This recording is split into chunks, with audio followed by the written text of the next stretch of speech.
Big round numbers exert a huge influence on our lives. Round numbers mold our expectations and shape our behavior. From the price you pay for your house or the salary you negotiate with your employer to the effort that marathon runners put into their finishing times or professional baseball players into their batting averages. So why are round numbers so powerful, and how can you use them to your advantage? Welcome to The Big Question, the monthly video series from Capital Ideas at Chicago Booth. I'm Hal Weitzman, and with me to discuss the issue is an expert panel. Nicholas Epley is the John Templeton Keller Professor of Behavioral Science at Chicago Booth. He conducts research on the experimental study of social cognition, perspective taking, and intuitive human judgment, and he's the author of Mindwise: How We Understand What Others Think, Believe, Feel, and Want. George Wu is a professor of behavioral science at Chicago Booth. A former analyst at Procter & Gamble, he's an expert on the psychology of individual, managerial, and organizational decision-making, decision analysis, and cognitive biases in bargaining and negotiation. And Devin Pope is an associate professor of behavioral science and the Robert King Steele Faculty Fellow at Chicago Booth. He studies a variety of topics at the intersection of economics and psychology, including the dynamics of racial bias, used car auctions, and college admissions. Panel, welcome to The Big Question.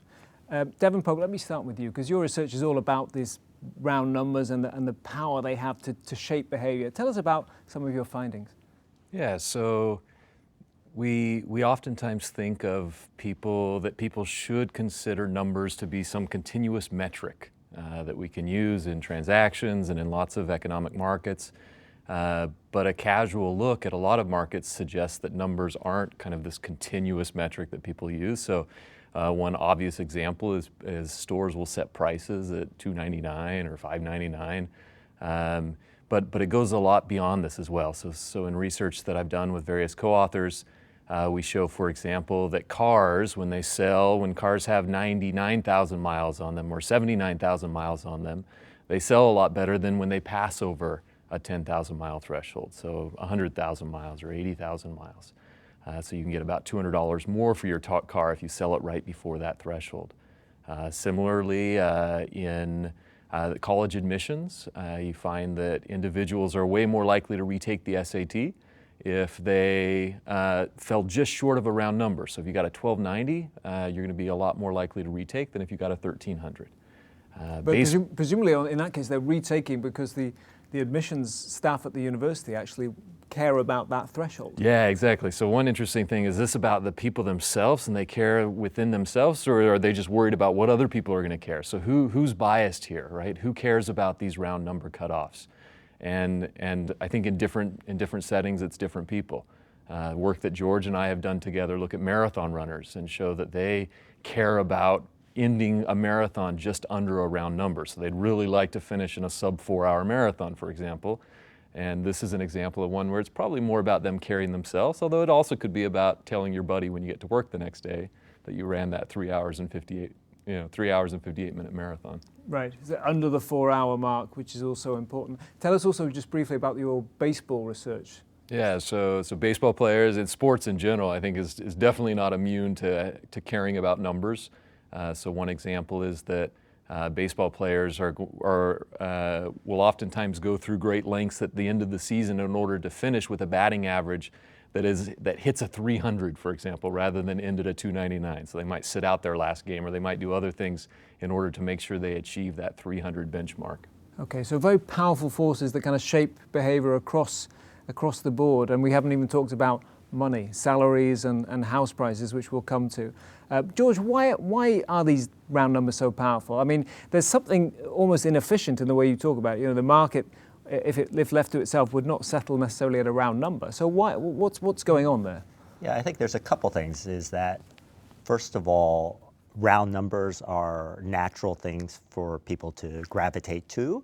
I mean, people in our study, about 60%, or actually about 50% of runners choose a goal of running 3:30 or 4 hours or 4:30 or another similarly round number. So in one way, I think that the idea is that people gravitate to these round numbers for one reason or another. But the second is that there's nothing special per se about round numbers. What's special about round numbers is that they tend to be more likely to be chosen as reference points, and the reference points change how people evaluate outcomes.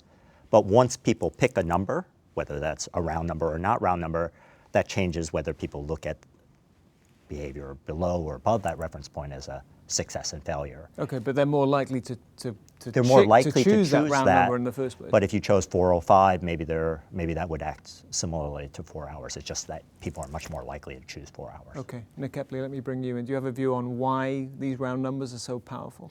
Well, lurking underneath these effects are a number of different effects that differ in what's going on in our brains. So some of the work that Devin just talked about, you have numbers that are acting as goals. You try to run a 4-minute marathon. But numbers also... 4 hour. 4 hour. Yeah, 4-minute marathon would be very impressive. Right, 4-minute mile, I was thinking. Yeah, I was thinking of Devin running the marathon. He is tall. He's a long-legged man, yes. They serve as two things. One is they serve as goals that you can work towards, but the other is that numbers provide information. And so if you're trying to think, what's the value of a car, for instance, you might think about what the value of the last year's model was on this car to have some sense about what this year's new model might cost. Those aren't necessarily round numbers, but they provide some information, and they tend to gravitate your judgment towards that number. So you've got these two competing mechanisms going on, I think, that are quite distinct. One are goals serving as a motivational reference point, something you're trying to achieve behaviorally. The other is that they're providing information that affect how you think about a problem. Okay.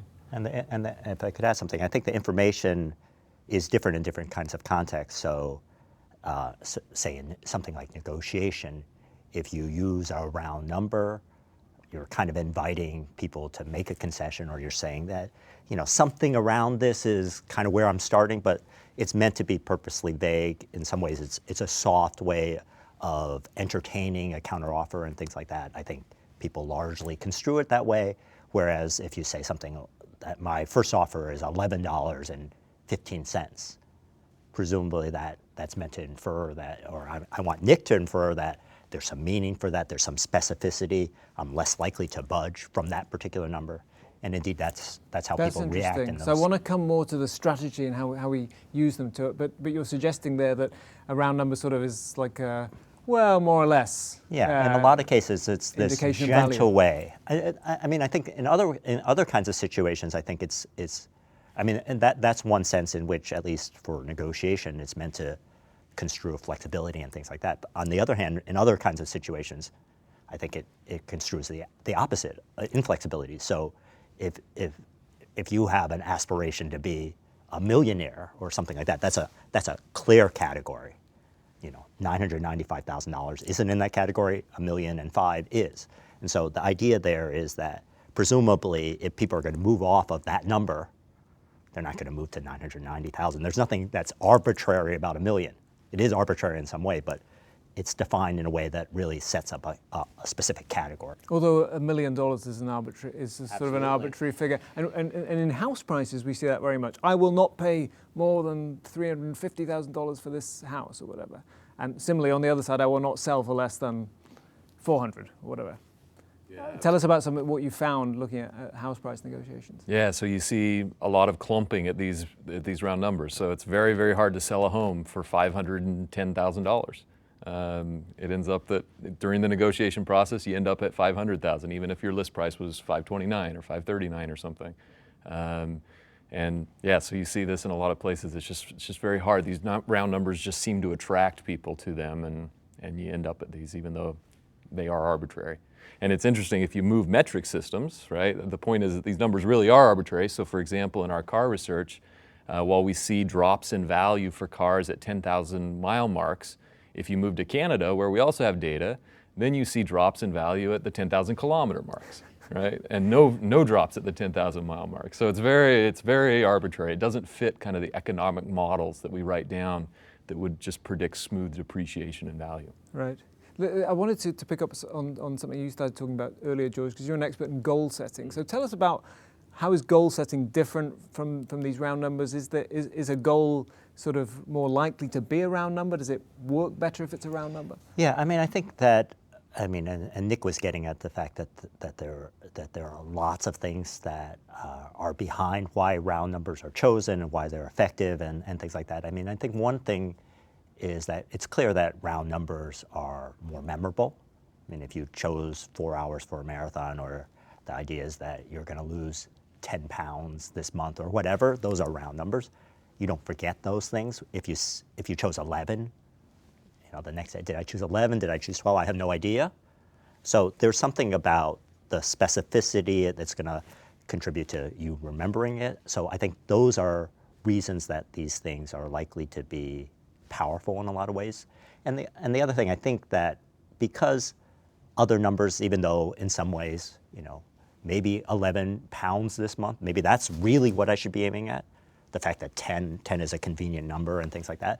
But, why not 11? If I can lose 11 pounds, that's better than losing 10. But the problem there is that, losing weight requires work and dedication and lots of ups and downs. Once you start at 11, you have a hard day. Now it's 10, now it's 9, now it's 8. So those kinds of things get renegotiated. Really? In our So you minds. think, so if I say I'm going to lose 11 pounds, I'm more likely to slide than if I said I'm going to lose 10 that's a pounds? speculation, but I think that's likely to be. Whereas the round numbers, in some sense, are, because they are categories. If you go from 10, now it's a hard day. What are you going to do? You're going to change it to 9? Not really. You're going to change it to 5. So I think that's one reason why these things tend to be So if sticky there's a in some change, way. it's a big change with a round number. Yeah. So since you're speculating, let me push you a little bit. Do you think that would work? see how you get on. Would that work on the house price if you said, well, I don't want to pay more or less anything more than roughly 400,000. Could you get pushed to 450? In fact, the data here suggests that a precise number in terms of Yeah. value actually creates bigger anchoring effects. So this is where you get a Yeah. little bit of a disconnect between the various mechanisms that produce these outcomes. So George is right that if I'm trying to lose weight, I can remember that my goal was 10 pounds and that'll stick with me. But if I ask you, is my house worth more or less than $282,752? You say, well, a little more. It's a pretty nice house. It's worth more than that. I ask you, well, how much is it actually worth? You're actually going to give me a number closer to that precise value than if I said, is it worth 280,000? And what you're describing is anchoring. That's an anchoring phenomena, right? And that cuts a little differently than these goal phenomena because the psychological process is differently. So when I give you a precise number, here's my car, I believe it's worth $11,112. You say, no, it's not worth that. How much do you think it's worth? You'll give me a number closer to that because the information, the value was so precise. You had to think about, is it worth that exact amount? And well, that just calls to mind lots of information that's close to that number. Because it's so precise, the information is likely to be closer to that number, and so your anchoring effect is likely to be bigger in that case. But with a goal, in terms of motivation, we're dealing with a different set of mechanisms. You have to remember the goal for it to influence your judgment. You're not talking about valuation here, you're talking about effort.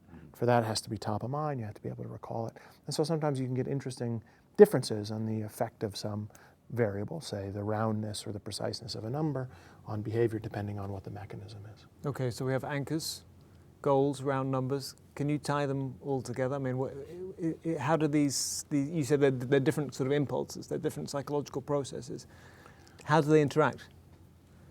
How do they interact? I mean, for example, is a big round number a natural kind of anchor? Does it work better as an anchor?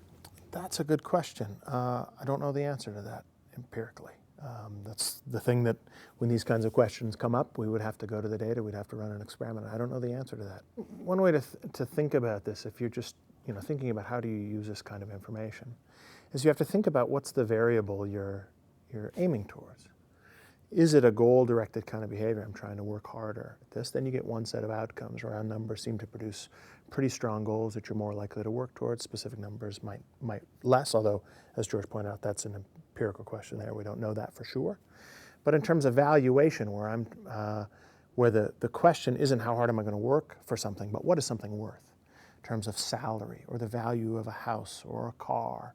There you're dealing with a very different kind of dependent variable, and there it's known that precision produces bigger anchoring effects.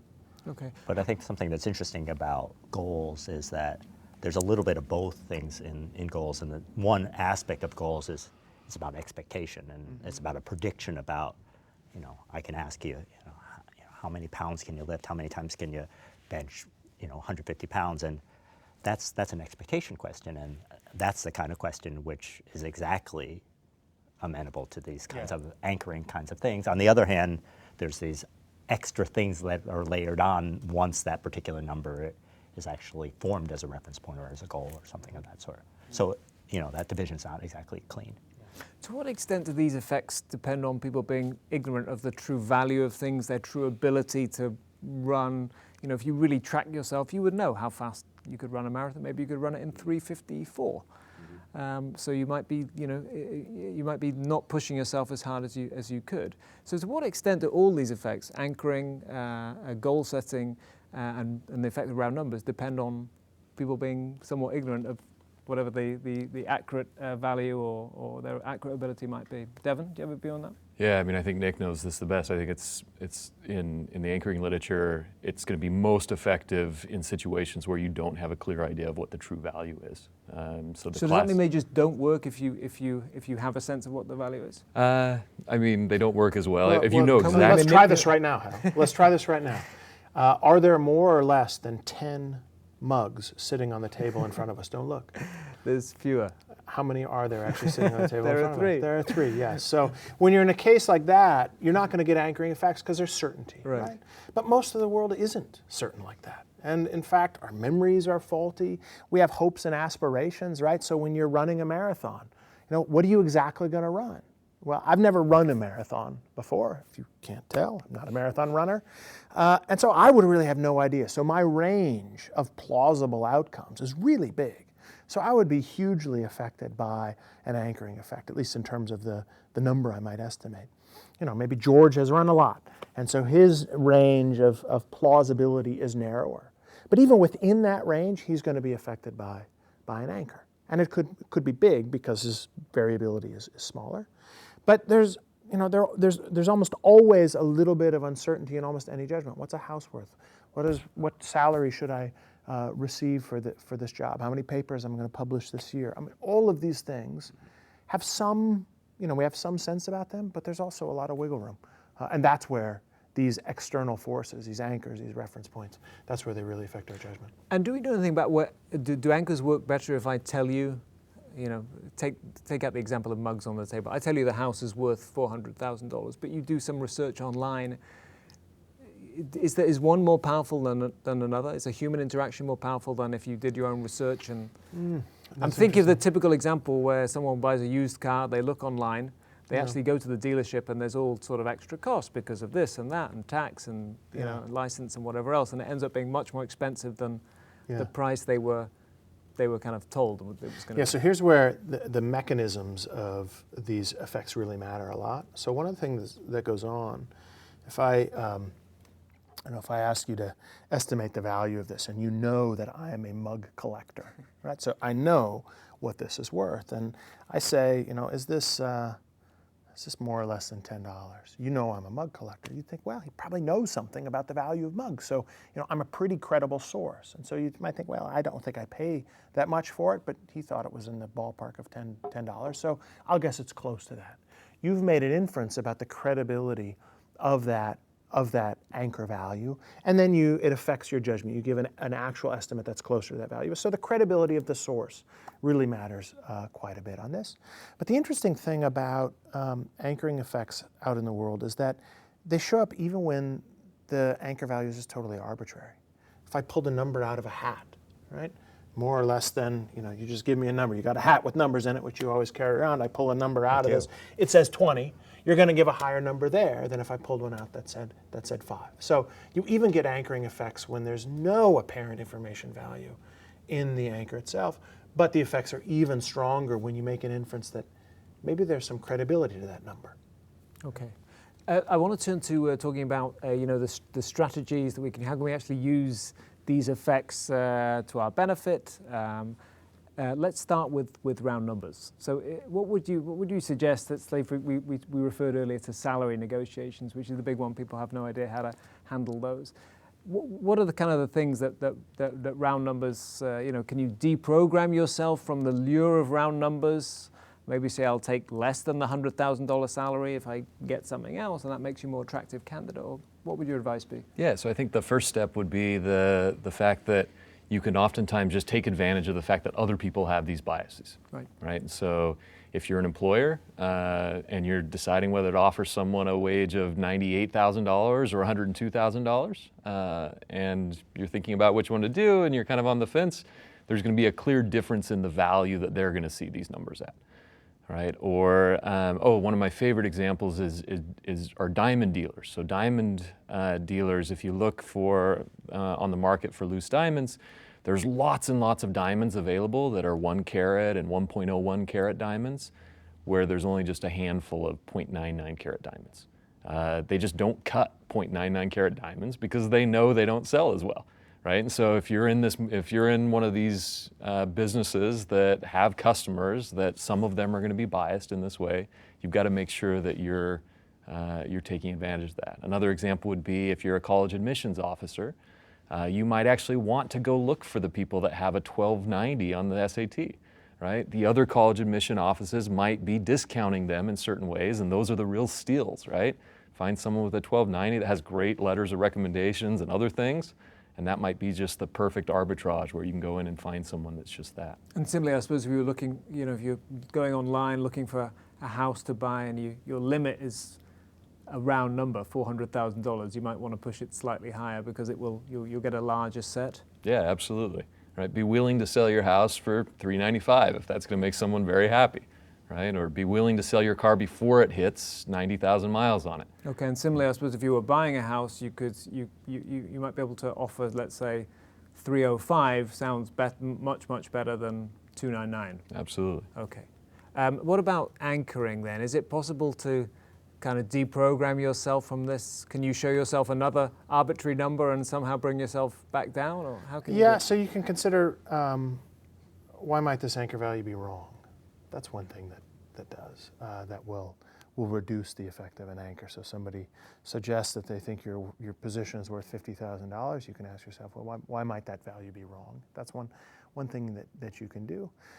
But all of these are kind of small little wrinkles you might do. I think the important point from this research is that what comes out of this is an awareness that our intuitive judgments are driven by all kinds of factors that we wouldn't necessarily want to be driven by. And so I think it hits home the point that if you're going to go into these situations where you're doing valuation, you don't want to guess. You need to do your homework, right? So figure out, what do people with your qualifications earn out on the market in terms of a salary? What does this car actually sell for out there in the world if you look at other sales prices? Look at comparable homes, not by the listing price, which is an arbitrary anchor value, but by features of the home that you might want. Right? Do your additional homework so that you go in with facts rather than relying solely on your inferences, because when you rely solely on your inferences, you're going to be driven by these things that you might not want to be. Okay. George, do you have a view on deprogramming yourself? Yeah, I mean, let me just talk, one thing that I think a lot about is negotiation and anchoring effects in negotiation. These are very, very strong. And I think one of the sort of classic effects is that people are affected by the other side's offer. So if Nick starts with a particular offer, $10 or $12 or whatever, there's two things. I'm more likely to be close to his offer, and therefore I'm going to end up with basically a worse deal the more extreme he is. And that's a very, very hard thing to react to. So, and I think in that particular situation, which is something that a lot of people face, there's a very clear bit of advice, which is that people have to think about what they want the deal to be before they let the other side open their mouth.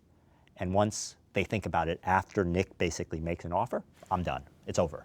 I can't get that out of my mind. Okay, so this is critical because lots of people worry about this. So the answer is always to make the opening offer?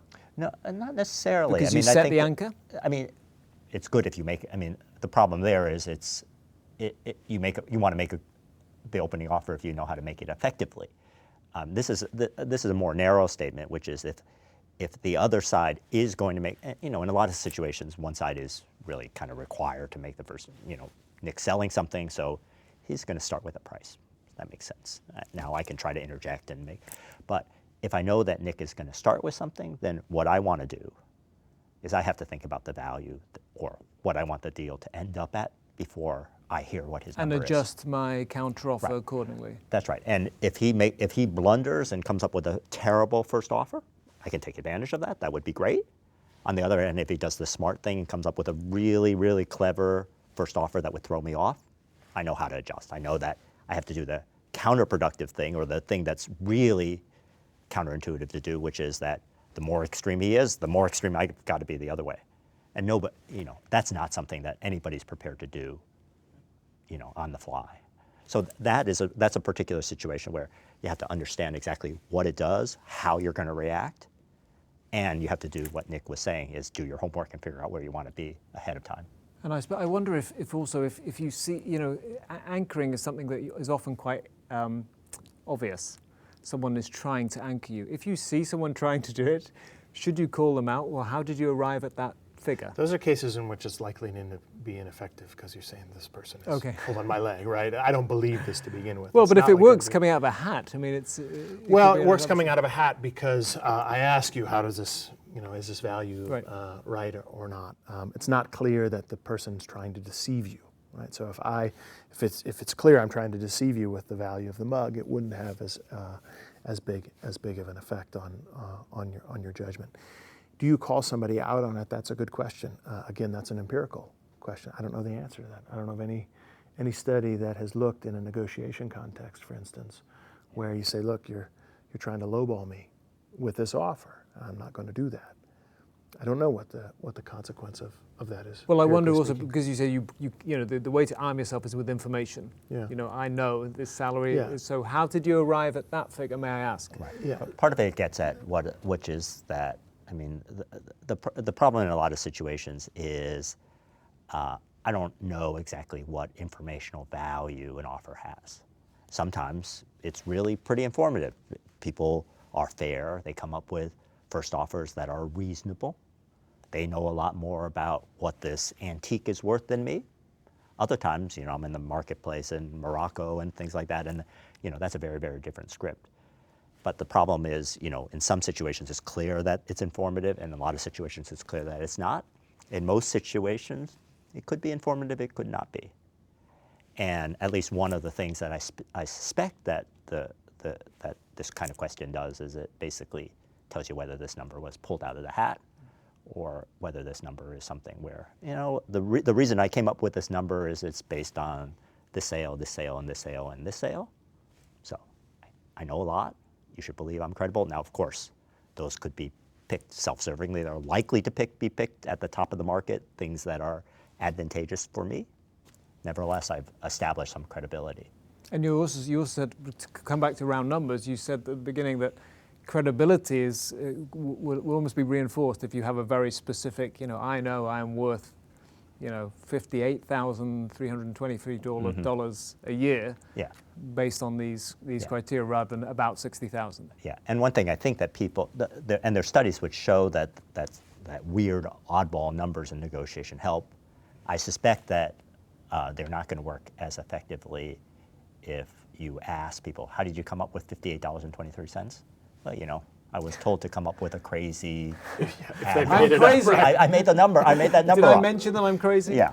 Right. And so, and in that case, there is no reason. There's no reason why you came up with this incredibly ad hoc number, and I think in that case it'll undermine the credibility that you have. Okay. But it's one of these things. If people understand that one of the things that they are inferring is something about credibility, and they ask that question, then that actually gives them something that presumably is more reliable than their kind of automatic judgments. Okay. Well, on that note, our numbers are up. My thanks to our panel, Nick Epley, George Wu, and Devin Pope. For more research, analysis, and commentary, visit us online at chicagobooth.edu/capideas, and join us again next time for another Big Question. Goodbye.